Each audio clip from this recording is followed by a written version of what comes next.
আমরা নাম্বার নিয়ে একটু জেনেছি, তবে নাম্বার নিয়ে এই ভিডিওতে আমরা বেশ কিছু জিনিস জানার চেষ্টা করব।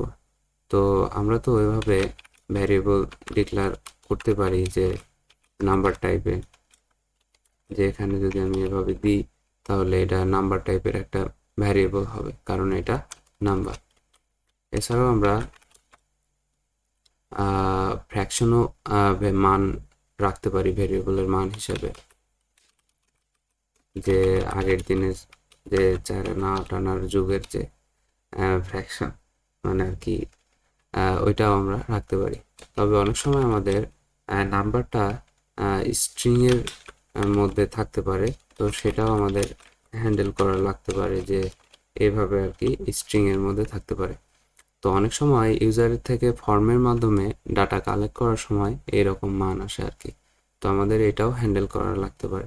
আমরা যদি এগুলোর মান দেখি, যে এটা দিলাম অ্যাপল প্রাইস, ম্যাঙ্গো প্রাইস, তো এটা যদি আমরা কনসোল লগ করি, যে নোড 05, তাহলে আমরা দেখতে পারবো যে একটা আছে 25 আর একটা আছে 50। তো আমরা তো এটার মান দেখতে পেলাম। আমরা এটার টাইপ দেখতে চাই, তাহলে টাইপ অফ দিয়ে দিতে পারি ভেরিয়েবলের নামে প্রথমে। তাহলে আমরা দেখতে পারবো যে একটা হচ্ছে নাম্বার আর একটা হচ্ছে স্ট্রিং টাইপের, কারণ এটা দুটো কোটেশনের মধ্যে লেখা আর কি। তো এক্ষেত্রে আমরা যদি এই দুটা যোগ করতে চাই তাহলে কেমন হবে সেটা যদি দেখি, যে console log Apple price plus mango price. তো প্রথমে আমরা কি করি, আমরা নর্মালি যোগ করার চেষ্টা করি যে স্ট্রিং ছাড়া। তো যোগ করার ক্ষেত্রে আসলে কি হবে, যে এই অ্যাপল প্রাইস এটার এই যে মান 25 এটা আসবে, এবং ম্যাঙ্গো প্রাইস এটার মান যে 15, এই দুটা মান যোগ করে যোগ ফলটা আর কি আউটপুট হিসেবে দেবে, যেটা 25 এবং এটার 15, 25 আর 15 এটা যোগ করে এটার মানটা আর কি যোগফলটা আর কি আউটপুট হিসেবে দেবে। তো এটা আমরা দেখতে পারবো যে হ্যাঁ, 25 আর 15 যোগ করে 40 আসতেছে এখানে, আর দুইটা টাইপই নাম্বার। তবে কেমন হবে যদি এইটা আর কি স্ট্রিং হয়ে যায় নাম্বার টাইপ থেকে, তাহলে দেখতে পাবো যে একটা নাম্বার একটা স্ট্রিং এবং এর যোগফলটা কিন্তু সঠিক আসেনি। 25 15 এটা আসলে অঙ্কের যোগ করেনি, এটা 25 তারপরে 15টা রেখে দিছে আর কি, বসায় দিছে, এভাবে আছে। তো এটা তো আর কি অঙ্কের যোগ হিসাবে যোগফলটা আসেনি। তো এটা আর কি কিভাবে আর কি করা যায়। তো আমরা যদি এইটা দেখি, যে এই স্ট্রিংটাকে কিভাবে আমরা নাম্বারে কনভার্ট করতে পারি। এজন্য জাভাস্ক্রিপ্টে একটা মেথড আছে, সেটা হচ্ছে পার্স ইন্ট নাম। তো আমরা যদি এটা লিখি, যে পার্স ইন্ট, তো এটা একটা মেথড। এটার মধ্যে যদি আমরা এই স্ট্রিংটা রাখি, তাহলে তাহলে দেখতে পাবো যে এই যোগফলটা অঙ্কের হিসাবে ঠিক হয়ে আসছে, যে 40 চলে আসছে। তো এটার আমরা টাইপটাও এই যে নাম্বারটা দেখতে পাচ্ছি। তো এটার মানে কি, পার্সেন্টের মানে কি, পার্সেন্ট হচ্ছে এই যে এখানে লেখা আছে converts a string to an integer, মানে স্ট্রিংটাকে ইন্টিজারে কনভার্ট করবে। আর ইন্টিজার মানে হলো পজিটিভ, নেগেটিভ অথবা জিরো, কিন্তু এটা ফ্র্যাকশন হবে না, বা দশমিক বা পয়েন্ট এরকম কোনো সংখ্যা হবে না, এটা শুধু পজিটিভ, নেগেটিভ অথবা জিরো এই টাইপের হবে। তো ইন্টিজারটা কি করতেছে এখানে, এই স্ট্রিংটাকে নাম্বারে কনভার্ট করে দিচ্ছে, যার ফলে আমাদের যোগফলটা সঠিক আসতেছে। তো এটা তো এরকম করে নাম্বারটাকে স্ট্রিংটাকে কনভার্ট করে দিল। এটা কি এমন হতে পারে যে আমরা যদি দেখি, যে আমরা কিছু লেটার লিখলাম, এটাকে কি কনভার্ট করবে? আমরা যদি এখন দেখার চেষ্টা করি, তাহলে এটা কি বলতেছে, not a number. Not a number মানে এটা কোনো নাম্বার না। তো এটাকে তো আসলে নাম্বারে কনভার্ট করার মতো কিছু নাই এখানে, এটাকে তো আসলে নাম্বারে কনভার্ট করা যাবে না। তো আমরা যদি এটা দেখি যে এটা নাম্বার বলতেছে, কিন্তু আমরা যদি এটার ভ্যালুটা দেখি এখানে, যে টাইপটা উঠায় দিয়ে দেখি, এটাও কিন্তু এখানে বলতেছে যে এটার ভ্যালু নট এ নাম্বার, এটা কোনো নাম্বার না আর কি। তো এভাবে আর কি হবে না, তো নাম্বারই হতে হবে। তো আশা করি বুঝতে পারতেছেন। তো এছাড়াও আমরা এখানে ফ্র্যাকশনও দিয়ে দিতে পারি, যেমন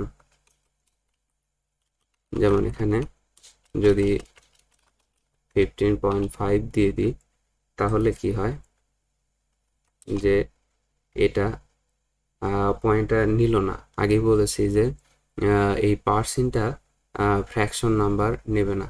তো এই ফ্র্যাকশন নাম্বারটা নেওয়ার জন্য আরেকটা মেথড আছে, সেটা হলো পার্স ফ্লোট। তো এটা কি করবে, এটা হচ্ছে convert a string to a floating point number, মানে নাম্বার স্ট্রিংটাকে নাম্বার কনভার্ট করবে, তবে ফ্লোটিং পয়েন্ট নাম্বার হিসেবে। এখন যদি আমরা এটা রান করি, তাহলে দেখতে পারবো 14.5 চলে আসছে, মানে ওই ফ্র্যাকশন নাম্বারটাও নিয়ে নিছে। তো পার্স ফ্লোট এটা করে আর কি। তো আমরা এগুলো নিয়ে জানলাম, তবে আমরা আরো কিছু জিনিস দেখতে পারি। এখানে মনে রাখবেন যে পার্সিং কি করতেছে, স্ট্রিংটাকে নাম্বারে কনভার্ট করতেছে, তবে ফ্র্যাকশনটা অ্যাভয়েড করে, কিন্তু পার্স ফ্লোটটা ফ্র্যাকশনটাকেও নিয়ে নেয়। তো আমরা এখানে আর কিছু জিনিস দেখতে পারি, যে আমরা যদি 0.1 নিই এবং আরেকটা ভ্যারিয়েবল হচ্ছে 0.2 নিই, আর এটা যদি আমরা টোটাল করি, তাহলে কি হবে যে num1 প্লাস num2, এবং আমরা যদি এটা কনসোল লগ করি যে টোটাল, তাহলে কি হবে, আমি উপরের কনসোল লগগুলো একটু কমেন্ট করে দেওয়ার চেষ্টা করতেছি। তারপরে যদি এখানে আমরা এটা রান করি,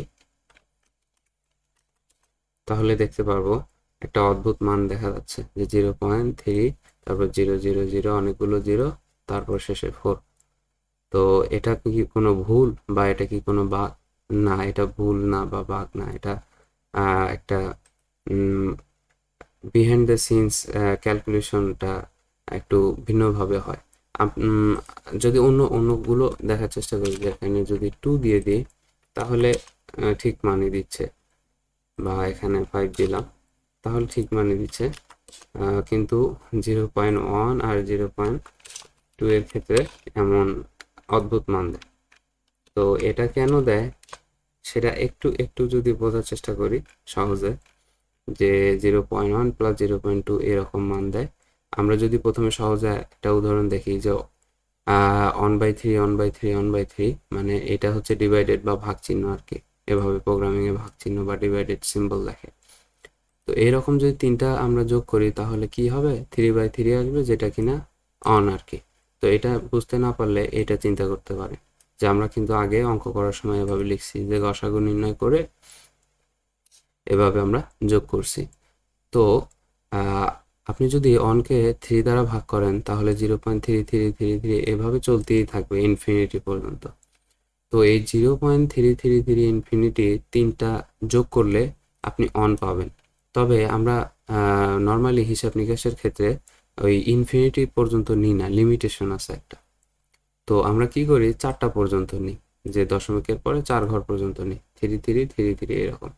তো এইরকম যদি তিনটা 0.3333 যোগ করা হয়, তাহলে কিন্তু অন আসবে না, আসবে 0.9999। তো মানটা কিন্তু অন আসলো না, এইরকম আসলো। তো ঠিক একইভাবে এইরকম ভাবেই কম্পিউটার তো আর কি বাইনারি ছাড়া কিছু বোঝে না, 0 1 0 1 ছাড়া। তো এই 0.1 কে বাইনারিতে কনভার্ট করলে আসে 0.000, অন 00, অন 00। এই দেখেন এখানে রিপিটেশন হচ্ছে, এবং এটা ইনফিনিটি পর্যন্ত এভাবে চলতেই থাকে। আবার 0.2 কে কনভার্ট করলে 0.00, অন 00, অন এভাবে চলতেই থাকে ইনফিনিটি পর্যন্ত। তো ইনফিনিটি তো কম্পিউটারের লিমিটেশন আছে, তো সেজন্য অল্প কিছু বিট নিয়ে কাজ করে বা অপারেশন করে। তো যার ফলে 0.1 এবং 0.2 যোগ করার পরে এরকম মান আসতেছে আর কি, ঠিক যেমন এই যে 0.999 এর মতো। তো মূল ব্যাপারটা হলো এই ইনফিনিটি মানের কারণে যে অসীম পর্যন্ত মান আসতেছে, যেটা কিনা কম্পিউটারের লিমিটেশনের জন্য সবগুলো নিয়ে কাজ করতে পারতেছে না, যে কারণে এইরকম মান আর কি আসতেছে। তো আপনি চাইলে এটা টু ফিক্সড দিয়ে যে এইটার পরে টু ফিক্সড দিয়ে যে দশমিকের পরে কয় ঘর নিবেন সেটা এখানে বলে দিতে পারেন, যে number of digit after the decimal point, এবং 0 থেকে 20 এই পর্যন্ত এই রেঞ্জে দিতে পারেন। তো আমি যদি এখানে অন দিই তাহলে এইটা দশমিকের পরে কি করবে, এক ঘর পর্যন্ত নেবে, যে 0.3। তবে এখানে সমস্যা হচ্ছে এটা স্ট্রিংয়ে কনভার্ট করে দিছে। তো এইটা টু ফিক্স দিয়ে আর কি আপনি দশমিকের পরে কয় ঘর নেবেন এটা বলে দিতে পারে। তবে আপনি যদি ওইটাও ফিক্স করতে চান যে নাম্বার টাইপের হবে, স্ট্রিং টাইপের হবে না, তাহলে কিন্তু আপনি পার্স ফ্লোট ব্যবহার করতে পারেন। পার্স ফ্লোট কেন? কারণ এখানে দশমিক আছে আর কি। পার্স ইন্ট দিলে তো ওই দশমিক আসবে না।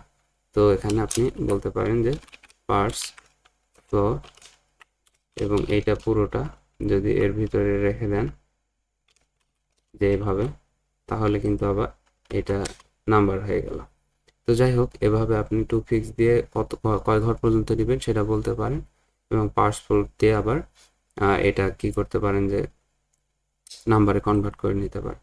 এছাড়াও ছোট করে আমরা যদি আর একটা জিনিস দেখার চেষ্টা করি এখানে, যে আমরা যদি কি বলে একটা নাম্বার নিই যেটা কিনা ধরলাম 50কে 0 দিয়ে ভাগ করা আর কি, তো এটা কিন্তু ইনফিনিটি বা অসীম হবে। তো আমরা যদি এটা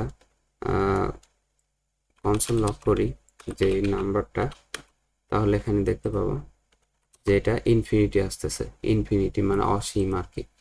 এছাড়াও আমরা কি করতে পারি, যদি মাইনাস নিয়ে নিই যে -50, তাহলে এটা কিন্তু মাইনাস ইনফিনিটি আসবে, যে মাইনাস ইনফিনিটি আসলো। তো যাই হোক, আমরা এই ভিডিও থেকে জানার চেষ্টা করব যে এই পার্স ইন্ট এবং পার্স ফ্লোটটা, পার্স ইন্ট যেটা কিনা স্ট্রিংকে নাম্বারে কনভার্ট করে, কিন্তু দশমিকের পর আর কি নেয় না, কিন্তু পার্স ফ্লোট আবার দশমিকের পরে ফ্লোটিং পয়েন্ট নাম্বারটাও নিয়ে নেয়।